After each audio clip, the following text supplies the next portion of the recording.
we the sooner that we realize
the sooner that we realize that the law is not going to facilitate a free and fair electoral process, the better for the country.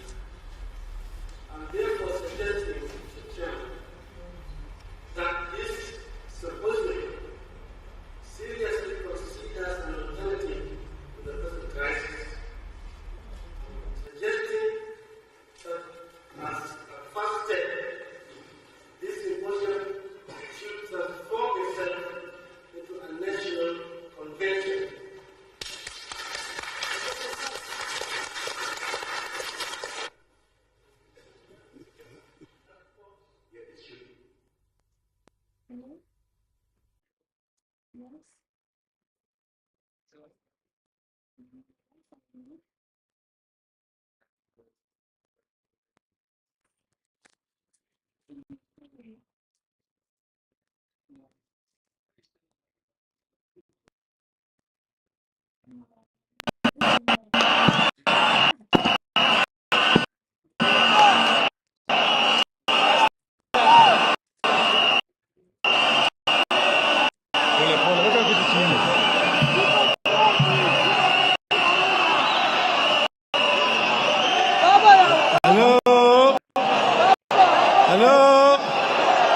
Vijana,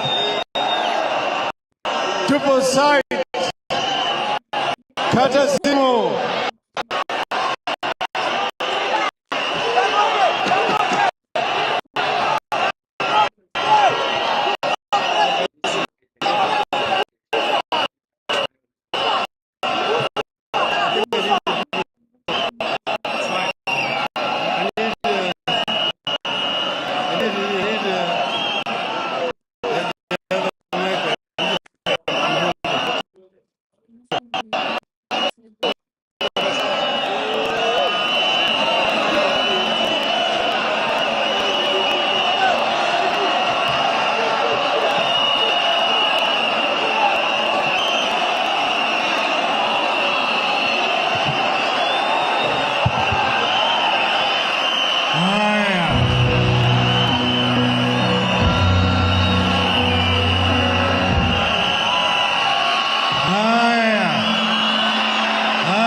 Asanteni sana.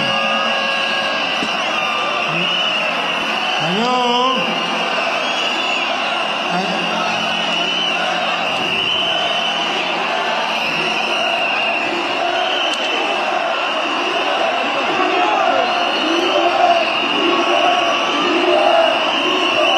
Asante.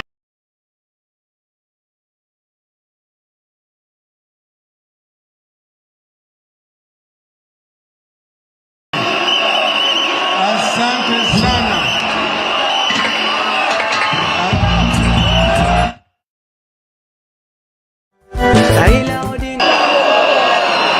Nataka kwanza kunena na dunia mzima, alafu nitasema machache baadaye kwa Kiswahili.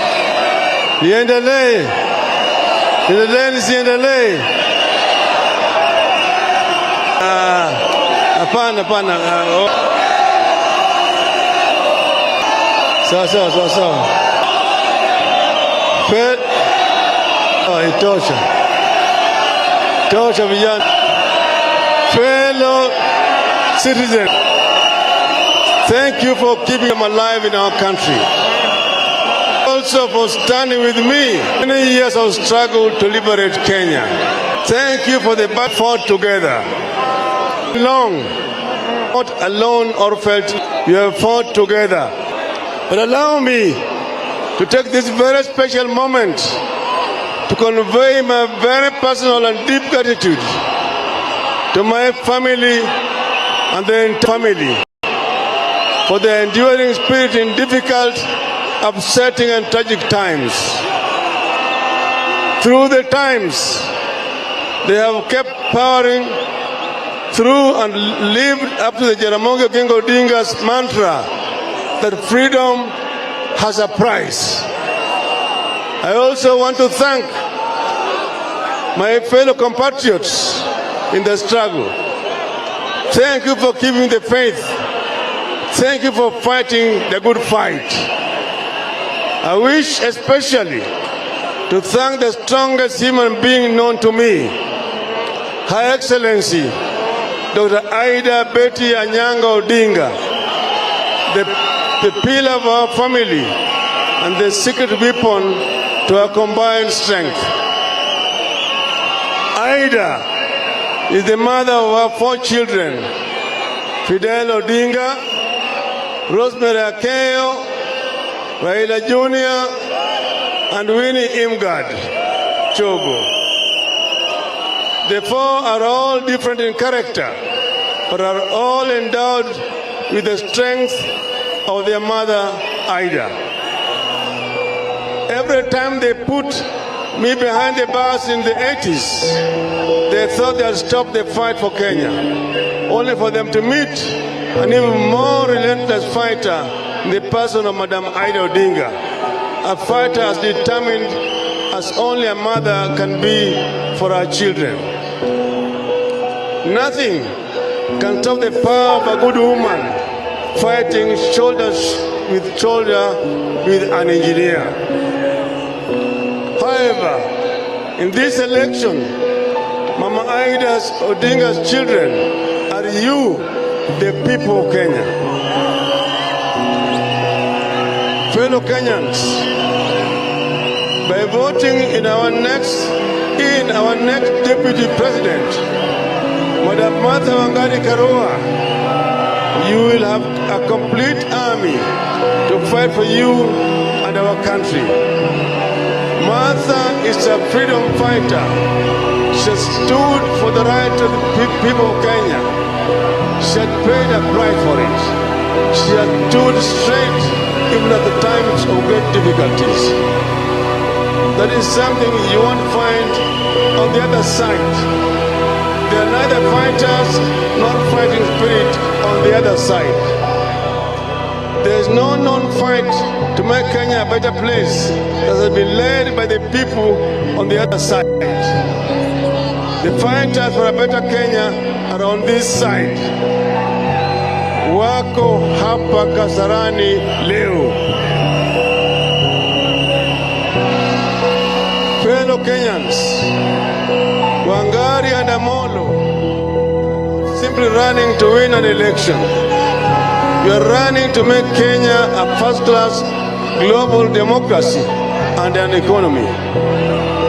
You are running to build a Kenya of hope and opportunity. A Kenya not of 45 individual tribes, but one big Kenyan tribe. My dear Kenyans, I am here today to declare a celebration, but also sound a battle cry. As Christians hymnals tell us, the long dark night is almost gone, and the morning soon will break. We are on the verge of a great victory. I, Raila Amollo Odinga, have seen Canaan, the land of milk and honey, the land of no woman cry. I have seen the promised land, the land of the redemption song. Oh,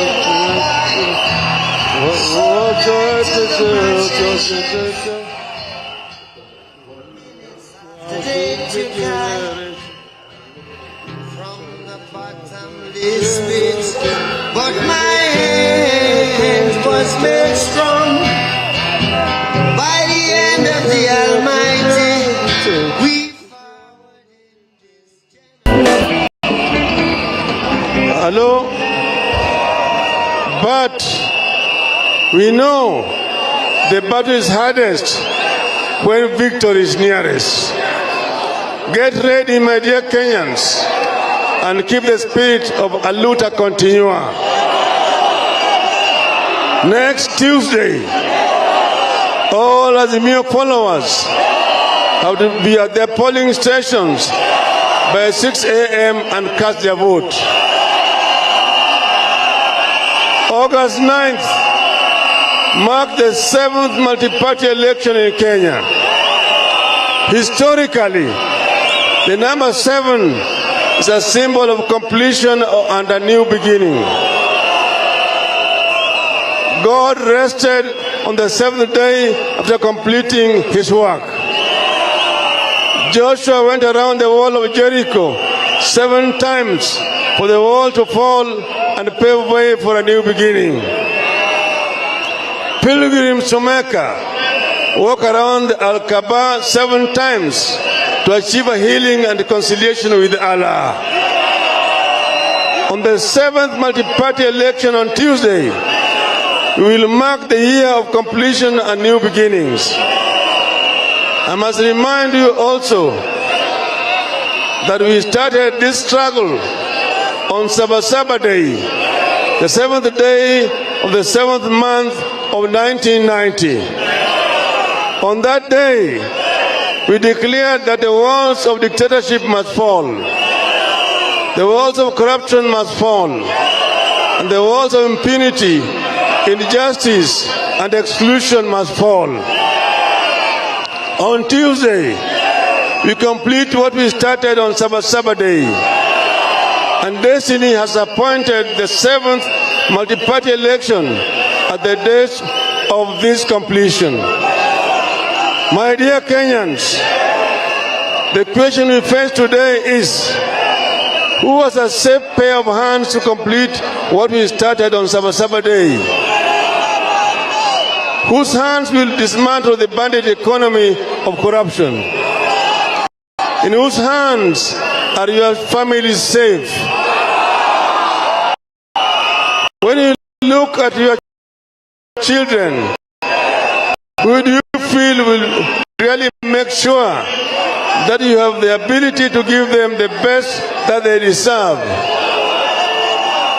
Who do you feel will ensure the unity of the country no matter the election results? Is it the man who shook the hand of his bitter rival and brought a nation, and he, or the hand of the warmonger, a deviant and a convicted thief? Which hand will you try to deliver the social protection for the poor? The Auditor General tells us that 8 billion shillings, sorry, I'll repeat. The Auditor General tells us that 800 billion shillings is stolen every year through corruption. 800 billion shillings is twice the economy of 2 of our neighbors in the East African community. Who do you feel is best qualified to dismantle this cartel of thieves? Dear Kenyans, people have asked us how we will give 6,000 shillings to poor families.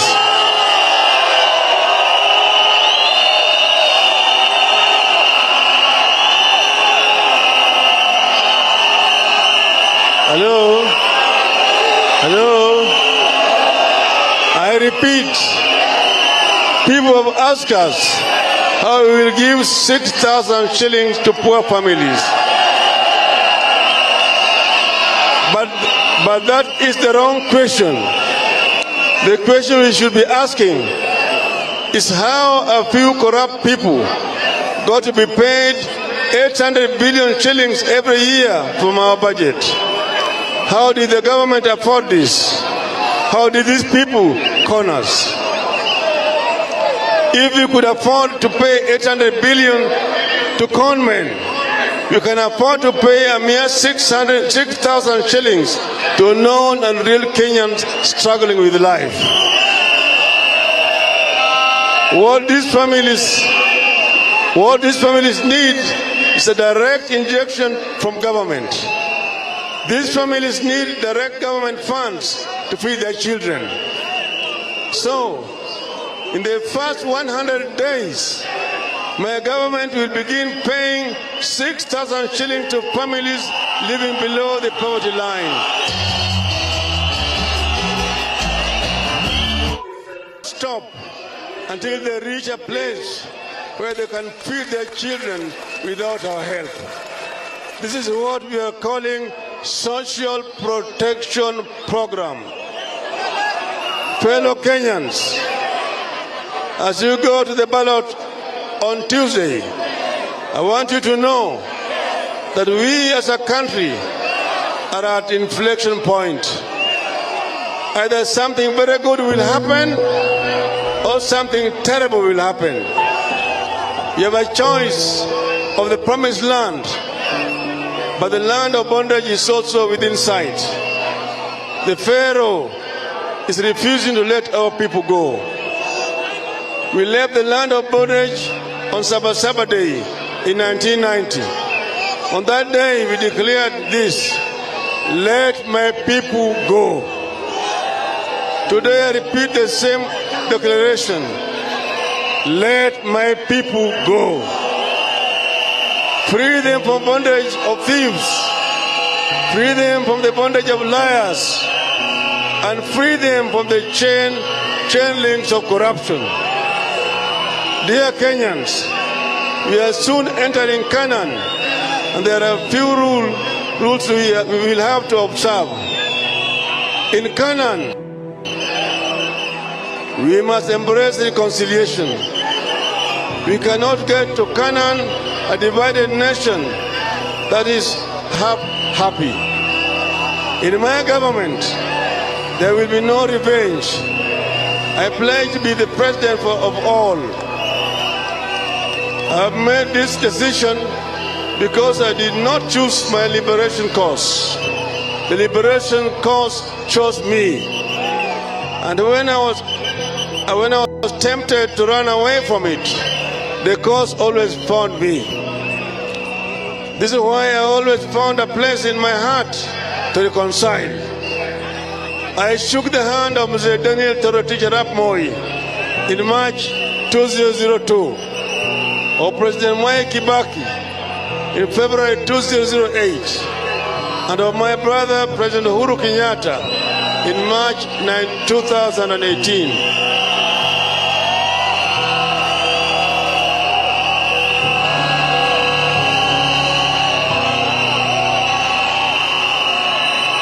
And at this stage, I want to pay tribute to President Uhuru Kenyatta, statesmanship and embracing dialogue and agreeing to work together for the betterment of our country.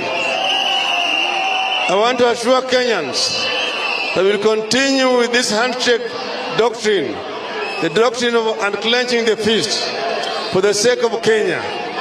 I will shake the hand of my rivals and pay the political price if I have to. I will shake their hand if I win, and I will shake their hand if I don't. And I will do it because I love Kenya more than I love Raila Amollo Odinga.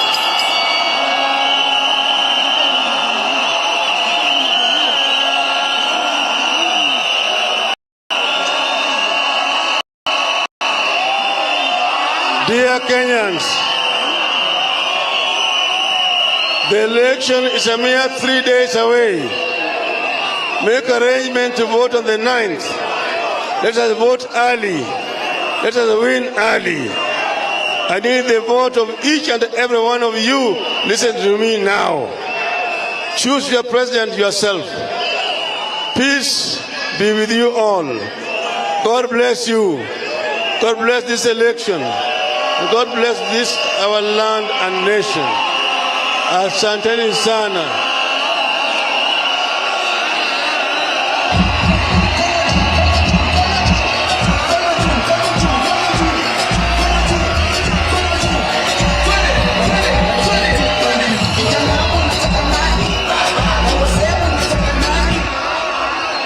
Hello. Nimesema kwa kimombo.